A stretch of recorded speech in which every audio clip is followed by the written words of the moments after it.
Thank you for joining us as we talk about Fear Street book number 8, Halloween Party, which came out September 1990. And as always, my first question, how old were you in September 1990? In September 1990, I turned 7.5. Okay. I'm still 11. Still 11. I'm still 11. 7-11. All right, and here's Olivia with the synopsis. Sure. Now, I do have the reprint of the book, so I don't know if the back's going to be the same as your copy or not, but let's see. It says, the invitation arrived in a black-bordered envelope and was delivered by the beautiful and mysterious transfer student. The inside showed a coffin with the inscription, reserved for you, perfect for an all-night Halloween party in an old house on Fear Street. The party was well underway when the lights went out. That's to be expected at a Halloween party. But when the lights came back on, there was a boy on the floor with a knife in his back. Just a Halloween prank? Maybe, maybe not. Now the guest trick-or-treating has turned to terror, and it looks like someone's idea of a party game is murder. Okay, so chapter 1 of Halloween Party, it is in third person, and we have Nikki Meyer and her boyfriend Terry Ryan are in the Fear Street Cemetery. It's dark out, and Nikki is looking at a tombstone with the death date of 10/31/1884. Nikki is deaf, but is able to read lips and speaks very clearly. So Nikki gets scared, and she and Terry go to leave the cemetery, but something jumps out at them. It looks like a rotting corpse, but it's just their friend Murphy Carter. He apologizes for scaring them and then says they don't want to be late to the party. Are they really friends? Well, we find out no, they are not. That intro first paragraph was absolutely pointless, because not only does it not end on any type of cliffhanger or faux tease that would get you excited about the story, Yeah. it then takes place between chapters 4 and 5, so it's barely earlier in the story Yeah. than it should be. I did not understand the point of it. I feel like, so you know how in horror movies you usually have that opening kill? I feel like this, if they just started with what will be chapter 2, that it might have been seen as too boring, and so it didn't have that like hook or gotcha moment. So they had to do something spooky like, ooh, a cemetery and this rotting corpse coming at me. So it's definitely something he's done before on Fear Street, so I totally understand that. Mhm. What I don't understand is why this was the hook, instead of maybe you go up to the attic and find the dead body with the blood, like Yeah. the silver prince, Yeah. the fake out later. That would have been a good opening hook. Yeah. This was not. Add it to your list. Things you're going to say to RL. Chapter 2, 2 weeks earlier. Terry's at his locker, and Trisha McCormick walks up to say hi. Terry finds an invite to a Halloween party at Justine Cameron's house. It's on Fear Street behind a cemetery, and Trisha's dad's doing electrical work for the place, similar to the other in the surprise park. Somebody else's parent was working. Yeah. Fear Street, they must get a lot of jobs. They all need new wiring on Fear Street. Apparently. So they head to the cafeteria, and Terry sits with Nikki, spelled with 1 K, inexplicably. Yeah. They talk about the Halloween party and how perfect and how beautiful Justine Cameron is. It would have been really awkward if Nikki were not invited, and Terry was talking. Yeah. Site, right? So later that day, Terry's talking to Lisa Bloom, who's the assistant editor of the paper. Wasn't she already the full editor of the paper? I Was had she? to look this up. Okay. I'm pretty sure, like, when we first met her, she was the assistant editor, and then later she came back and said she was the editor. So did she get demotion, or are these books out of order? And is this earlier in the timeline? Oh, quite possibly. I feel like either she got demoted or maybe like every year or semester you have to reapply for that job. Maybe. And she just didn't get it. I mean, we know this is definitely after the overnight, but like, I don't remember what book it said. I need to finish my spreadsheet, so I have information when we do this. So it definitely also felt like Nikki was crushing on Justine in this sections. And this is what happens when you have a male writer trying to write from a female point of view. It's always going to gaze to like how beautiful she is. Never about like, oh, she got an A+ on the biology exam that I studied all night for and still got a C-. It's all about looks. Well, there's a number of things that Nikki says in this that almost feels like she's just wants to get closer to Justine. But girl, I don't blame you.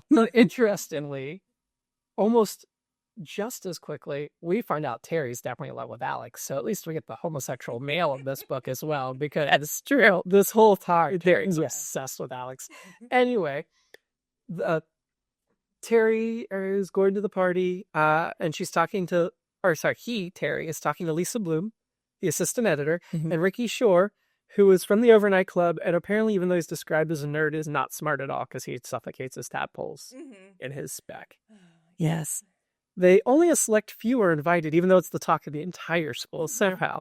They discuss that the Cameron Mansion is haunted and Justine is new in town. She's having a party to get to know people. Only 9 people, though. Terry, Nikki, Ricky, Murphy, who we met in the opening, Trisha, who we just met, and then 4 others we haven't heard anything about yet. Angela Martinez, David Summer, Les Whittle, and Alex Beale. Alex and Terry have some beef because they're in love with each other. They used to be best friends until Nikki broke up with Alex to be with a little bit of a heated rivalry. I mean, there's a little bit of jealousy in there of who likes Nikki better, but I thought there was so much more about just their like longing for each other instead of. So Justine comes by, says she hopes to dance with Murphy and David. Doesn't say anything about wanting to dance with Terry. Then Bobby McCory, from The Wrong Number, jokes that he'll dance with Justine, but Justine tells him he isn't on the invite list. That makes him mad, and he storms off. Alex enters and challenges Terry to a dare. Who can stay the night at the haunted house, the Cameron Mansion? Terry accepts, but Nikki is less than thrilled. Terry tells her it's just a joke, but Nikki thinks Alex is taking it too seriously. Deadly serious.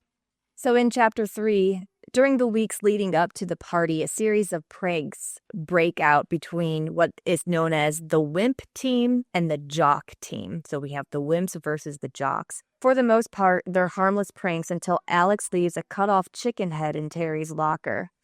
Terry sees Nikki talking to Alex and gets upset. She tells him both he and Alex need to chill out with their pranks and just enjoy the party, but Terry doesn't think Alex is going to stop. Later, Terry overhears Justine struggling because Bobby and Marty have her cornered and are demanding they be invited to the party. Terry tells them to leave her alone and they walk away after making their threats. Justine thanks Terry and apologizes for the trouble her party is causing because of the contest. Justine asks about Nikki being deaf and then mentions she is hopeful she and Nikki will hit it off. After school, Nikki and Terry walk home, and when Terry puts Nikki's books in his backpack, a paper falls out of Nikki's geography book. You'll wish you were blind, too.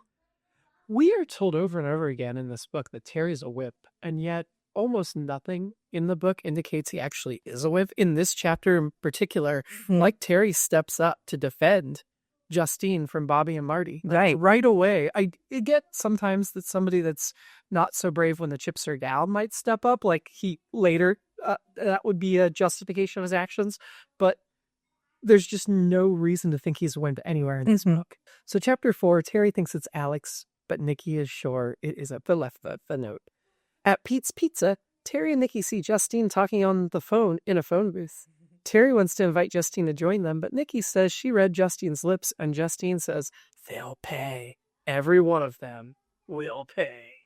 When I first read this, I was like, oh, this is way too much foreshadowing.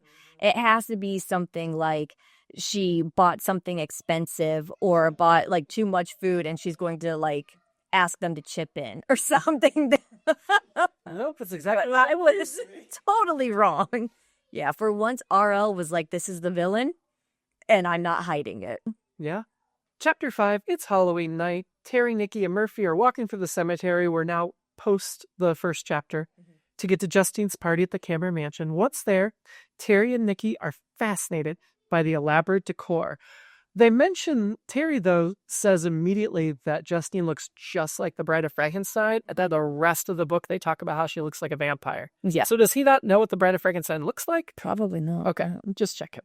Because that confused me. It was very, like, which one is she? Well, so they meet Justine's uncle, Philip. Everyone's eating and dancing and having a good time until Justine throws a flash pot to get everyone's attention.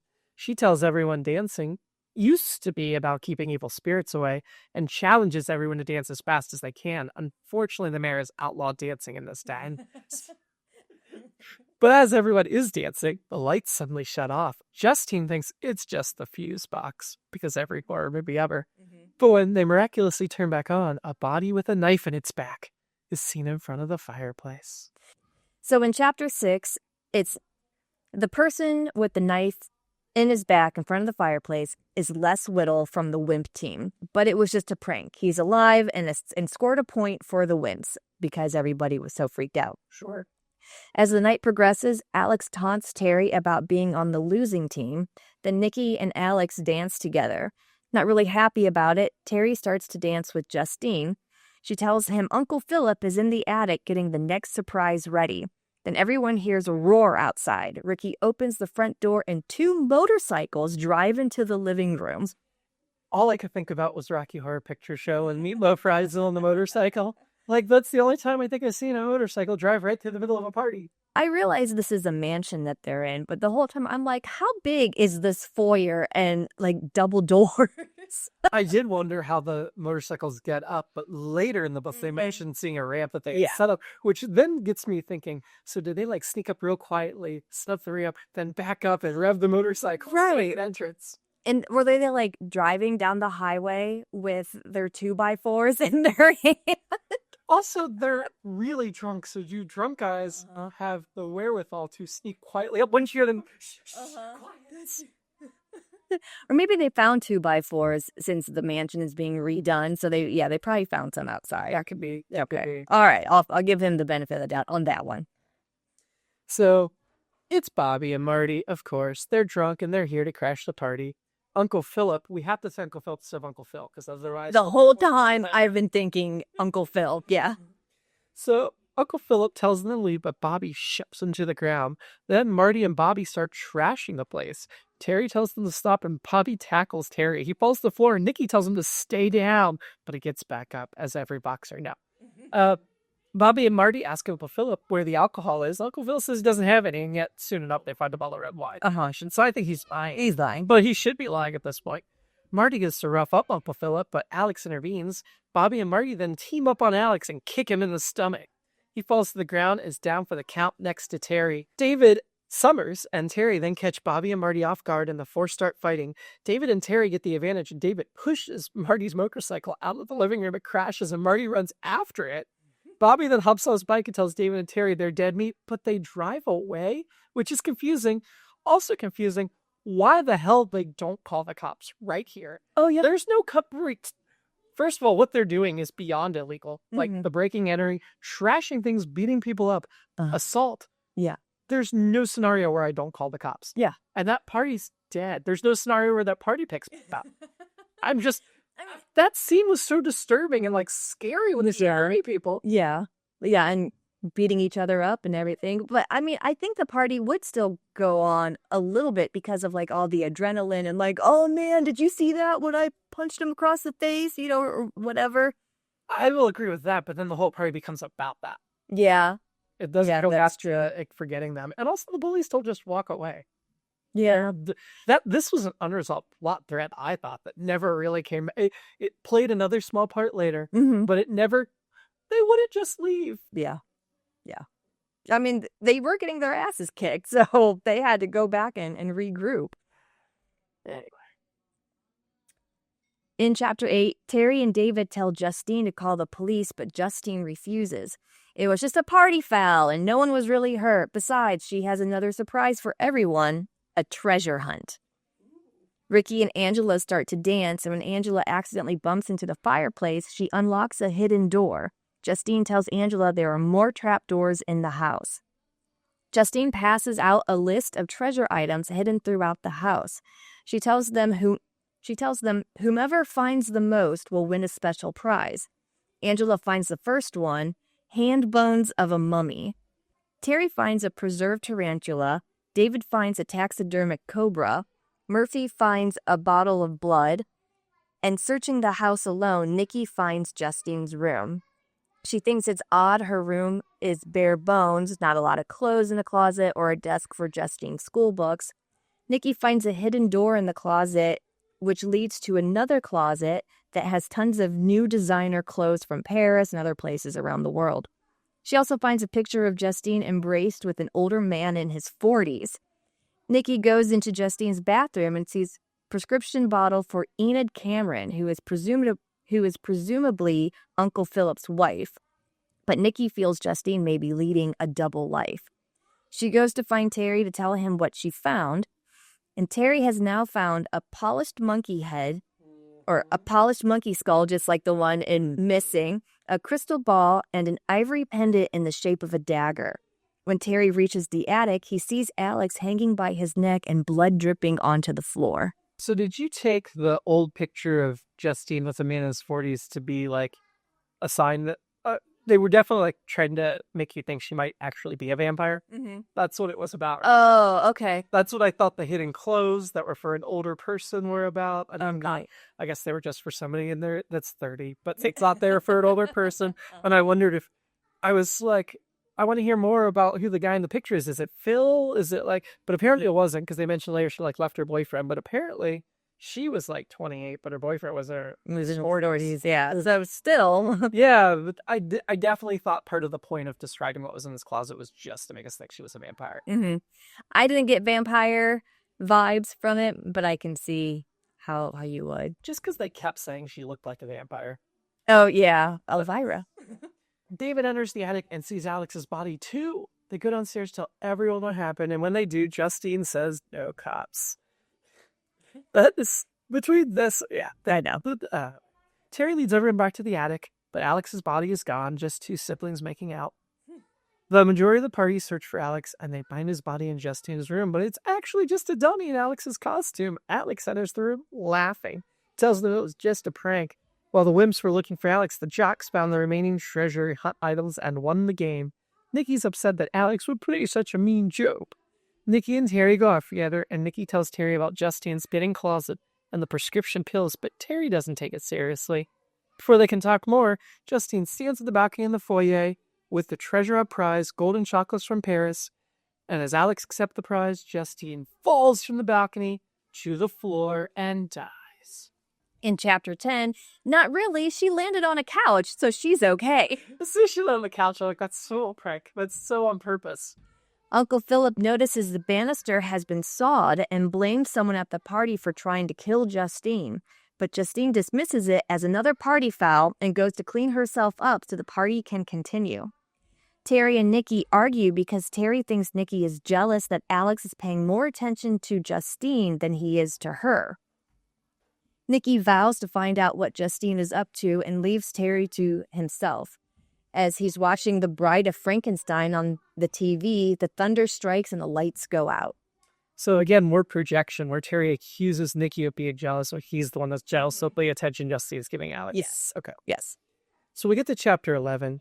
In the dark, Justine tells everyone the next game is truth. Not truth for today, just truth. And if you don't tell the truth, you're penalized. Ricky goes first and starts to tell everyone what happened on Fear Island in the overnight club, but stops himself, and his punishment is to stand on one foot, which he says he can't do, and yet minutes later he's still doing it. So he has some good core strength here in there. As the guests tell their stories, including Angela, who says she stole her sister's boyfriend, but ended up realizing it was a mistake because he was a loser. Not because she felt bad, no remorse. Yeah. Like, we know not. That's like the only glimpse of who Angela is we get in this book, and I think her. She's awful. So Terry realizes Nikki isn't there, and neither is Les Whittle. Obviously, probably Nikki out. Actually, there's no hint of jealousy at this point. So he goes to search the house for Nikki. Well, there's no jealousy because he's all into Alex anyway, right? He's his beard. Right. He finds Les's lifeless body in the same closet that we had the prank earlier with Alex. Right.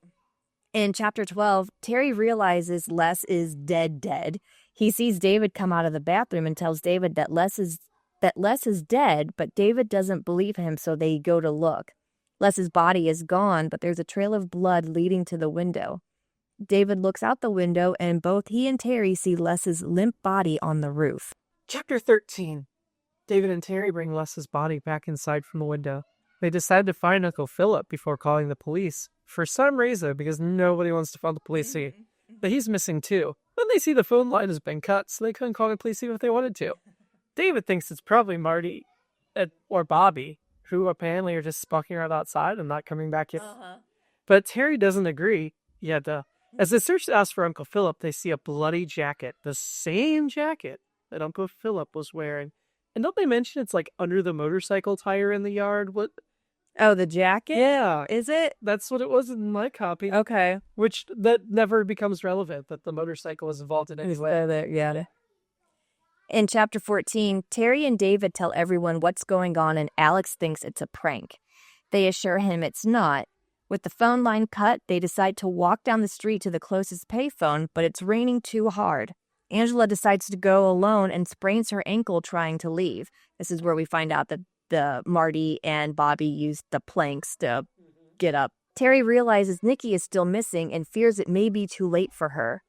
David volunteers to find help on foot. He cuts through Fear Street Cemetery, and when he gets to all their parked cars on Fear Street, he sees all their tires have been slashed.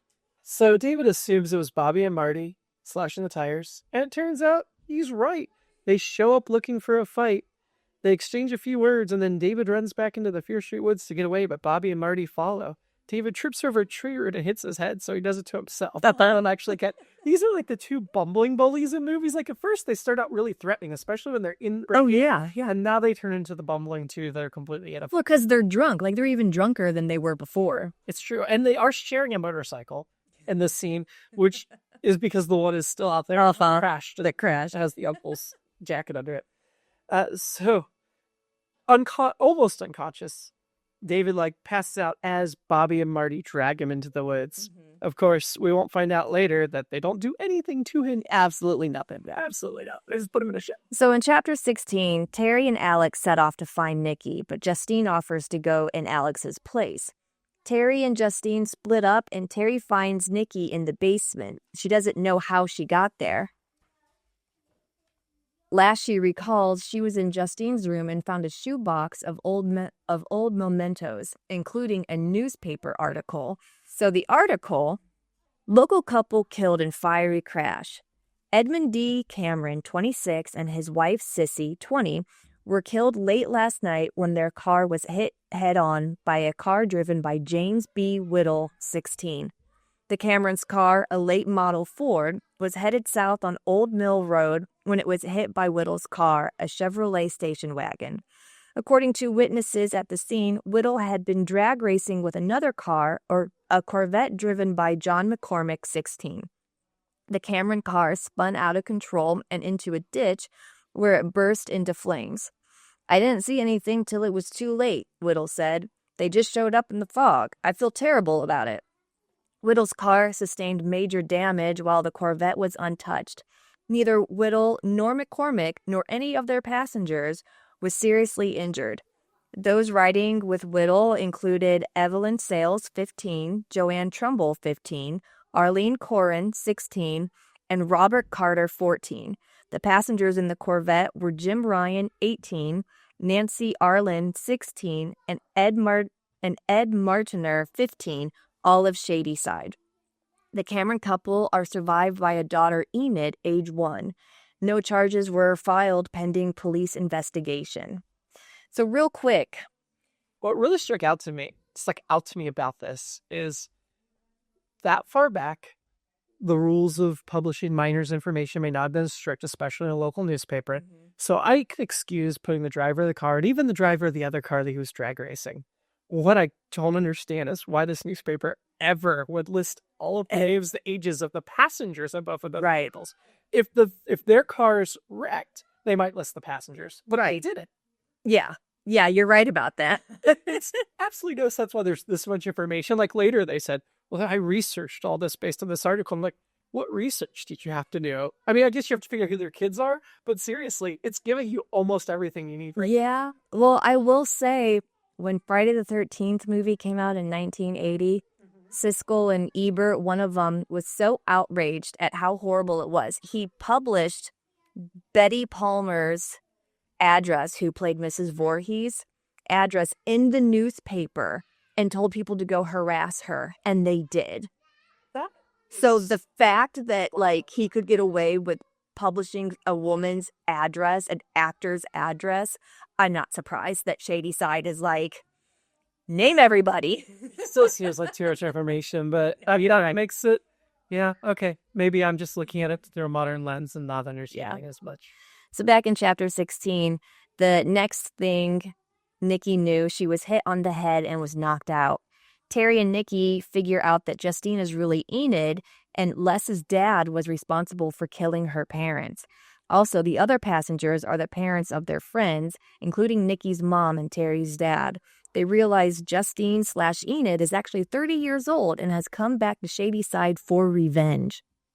The Bare Naked Ladies have a song called Enid, and they talk about Enid, and they say we never really knew each other anyway. And I feel like we got to ask them. We hit in clearly. Well, that song, probably would have been around this time. Anyway, so we move on to chapter 17. Terry and Nikki run upstairs and tell everyone what's going on. Justine's there and starts laughing. She tells everyone that Terry and Nikki are part of another prank, and they're saying it's not true. What they're saying isn't true. It's just a joke. When they ask about Uncle Philip, he went out for more sodas. This is 3:30 in the morning? Somewhere around there. So he went out for sodas. Yeah, I mean, local 7-Eleven that's open 24/7. Yeah. Sure. The Stop and Save that, in the last book that we read, The Sleepwalker, that's open. Yeah. Sure. Still. So Terry and Nikki protests, but Justine tells everyone to get ready for the final surprise. Chapter 18. Justine leads them all into the dining room, where she's prepared a great feast for them. No, but Les is sitting at the head of the table. He's wearing sunglasses. Each seat is labeled with a gift box. Can't wait to see what they got. Mm-hmm. Angela and a few others talk to Les, but he doesn't answer, and that scene goes on way too long with them, entertaining any possibility he might still be alive. Yeah. Then Terry touches Les's shoulder. Les slouches to the side. His sunglasses fall off, Weekend at Bernie's style. And everyone can see that he's clearly dead. Justine runs out of the dining room and locks everyone in. In chapter 19, from an outside window, Justine tells everyone to take their seats and open their gifts. It's a picture of her mom and dad. She tells them 28 years ago on Halloween, 2 cars with 9 teenagers total were drag racing on Old Mill. Their cars hit her mom and dad and killed them. The 9 teenagers were one of their parents. So 2 things about that. First of all, it was so nice you made a picture going out for each of them, especially knowing they were just going to burn up anyway. Uh-huh. Second of all, the fact that all 9 involved teenagers in this accident all same in town. Yes. It's all had a kid within a year of each other. So they're all the same age. That's exactly what I thought. It's insane. Insane how that could happen. Surely one of the 9 moved out or did not have a kid that same year. Yeah, I was like, fuck it, I'm getting out of Shadyside. So Justine tells everyone they are going to listen to the sounds of a car accident, and then she is going to set the mansion on fire. Terry and Nikki still believe David is on his way with the police, but Justine lights an oil-soaked rag outside the dining room door and then leaves. And at this point, as the speakers are blaring and everything's happening, there's no noise complaints from the neighbors. I mean, I guess they are back there. Oh, it's so far away. Yeah. But the number of houses we hear about that exist on Fear Street, and as loud as they're saying this is, they can't hear each other, and the window's open apparently because she's talking to them through the open window, I assume. Yeah. That noise is gonna carry. Yeah.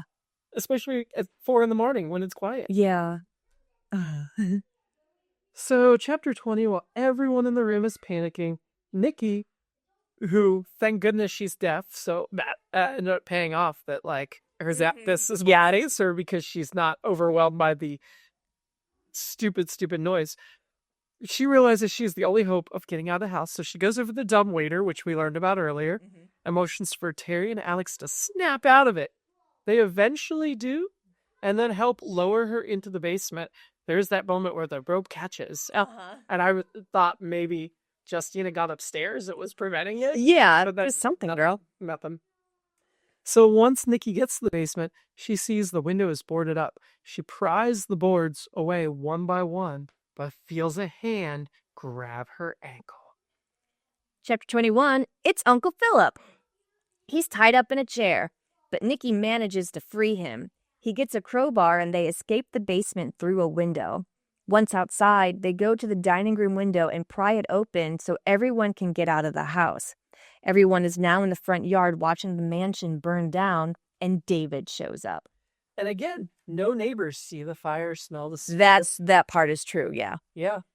David tells them Bobby and Marty put him in a storage shed, but when he woke up, he went to a house on Fear Street and called the police. Uncle Philip apologizes and tells everyone he only meant to scare them. He's Justine's dad's younger brother, and he raised Justine, but when he fell ill last year, he moved into the Cameron mansion. Justine found him and left her boyfriend and career to move in, and she convinced Uncle Philip to get revenge before he died. She doesn't seem ill in this book. No, he doesn't. He just wanted to scare everyone, but Justine took it too far. Uncle Philip tells everyone Justine acted alone, and when he confronted her about Les's death, she knocked him out and put him in the basement, adding Justine is very strong because she's been working out. After Uncle Phil explains everything, Justin shows up and is so hurt that Uncle Phil betrayed her that she runs into the burning house. Mm-hmm. Yeah. It did occur to me at this point that maybe Uncle Philip's the one that made all the pictures and the gift boxes and stuff, because it's not like he wouldn't do all this except kill them. He does seem like her little errand boy in all of this, yeah. And that Justine was working out specifically because she knew she'd need it for revenge. I think I said later. Yeah. So chapter 22, we're in the final chapter. Terry and Alex run in after Justine. Terry grabs Justine, but she has the strength of the insane and drags Terry inside with her where they both perish. Terry and Justine's clothes catch fire, but Alex pulls them both outside and smothers their flaming clothes. You can't smother the type of flaming Terry. Oh, they be flaming. I'm just saying. Terry thanks Alex for saving his life, and they kiss. It's so sweet. It is. Just then the paramedics and police show up. They tend to Terry's wounds, and Justine is taken away. Nikki wonders what will happen to Justine, and free of all charge, it's Uncle Philip, because the Shadeside police never charge anybody with anything. Tells her Justine is going to get the help she needs. As the mansion continues to burn, the sun rises, and Ricky tells everyone they made it through the night, and Halloween is over, when Nikki tells him it's always Halloween on Beer Street. Ba-da-da-da-da.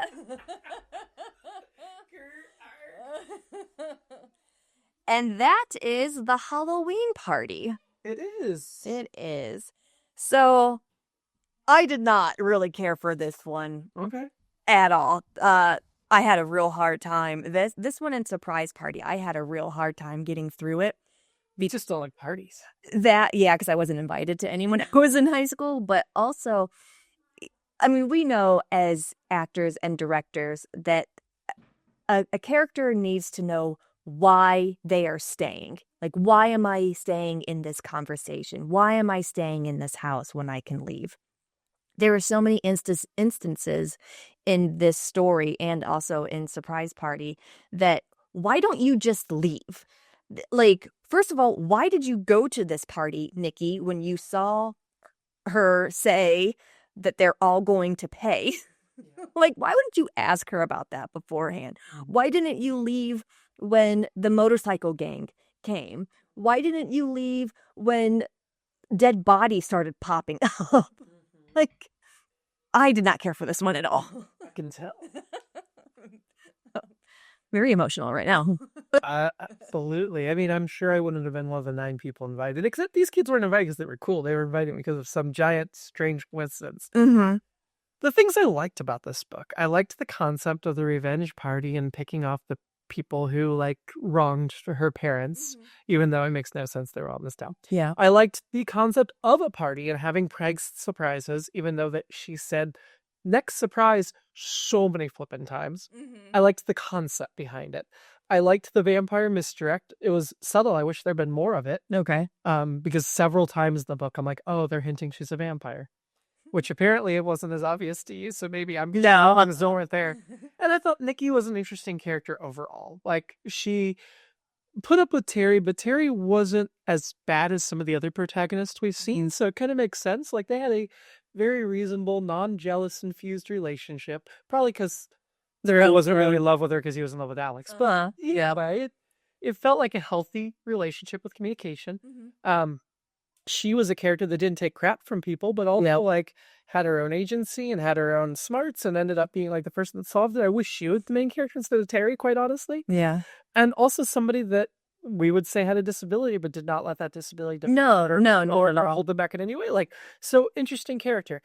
What I did not like about them was how repetitive this one was written. The like constant next surprise, all that crap.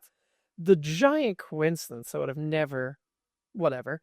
We finally had a student get killed, and it didn't matter at all. No. Less is like no one gave no one a share. No, and he's not even mentioned after they all get out of the house that did they pull his body out or did it burn up in the house? We don't know. Oh, yeah. It's not even mentioned. Yeah. I also did not like the unresolved story with the bullies who seemed really dangerous and then all of a sudden weren't and never came back and never whatever. Right. So I have mixed feelings. I do think some of the like things I liked about it elevated a little more than a couple of the other ones we've read. So this is not my least favorite thus far, but it is extraordinarily poorly written and thought out. Yeah. Which I don't know. I thought R.L. was a better writer than this, and this series has taught me that his money must be luck because it's not from skill. Right. I think we've talked about before they basically invented like the young adult horror genre, and that's fair. But I just can't believe. But again, this is 10-year-olds to 13-year-olds reading this book. They don't have the type of like thinking level that we do as an adult to know about like consistency and plot holes and stuff like that. They just read it to read it, right? Yeah, I think I would have cared about. I mean, I guess I did read a handful of Fear Street and didn't stand out to me as a kid. So maybe I'm invalidating my own argument, but I feel like I would have. I don't know. I mean, I'm looking and it says what he's famous for is Fear Street and Goosebumps. And we know Goosebumps hasn't even came at this point in his career, but it does say he's known for revolutionizing the children's horror industry. And I think that's, but if he's the only one doing it at the time, I have a hard time believing he's the only one doing it. He was the first one to make it popular. Yeah. The first one to hit it. Then Christopher Pike came. Right. Carolyn Cooney. But, and I don't think I read any of those, so I can't say if they're better writers. Okay. But I gotta believe that somebody was trying to do this that was a better writer. And for whatever reason, somebody put the power and publicity behind him. And I don't understand why. Who knows who he knew at the time? Right? I mean, I'm looking at his career. There's only one paragraph before Fear Street is even in the career. He wrote dozens of humor books for children. I remember hearing about that under the name Jovial Bob Stine. Okay. And created a humor magazine called Bananas for teenagers that they only printed 72 issues of in 75 to 84, which doesn't make me think that would like raise him up. Yeah. And then he did some like comic strip stuff before he did Fear Street. And by the time he started on Eureka's Castle, he'd already been writing these books. So They started in 1989. And Fear Street was like 87, 88. It was it wasn't 87. I think it was tail end of 88. It was 89, same beginning of 89. Okay. But he wrote a few horror novels before Fear Street, starting in 1986. Okay. So the Blind Date, The Babysitter, Beach House, and Running. Oh, those came out before Fear Street. Okay. Those 5 books. So now maybe we need to look at some of those books and see if those were quality or if they were less bad. Overall, what do you give it? On Goodreads, I gave it a 2, but I'm feeling I enjoyed this more than the last couple, I think. Okay. I did not enjoy this at all, but I will give it a 2. Out of 5? Yeah, 2 out of 5. Okay. So next month, we will talk about book number 9, The Stepsister. Also has a list of Christopher Pike books in the back. Ooh, I wonder if it's the same publisher. They have to be, or they want it. Yeah, Simon & Schuster. It is. Okay. It sure is.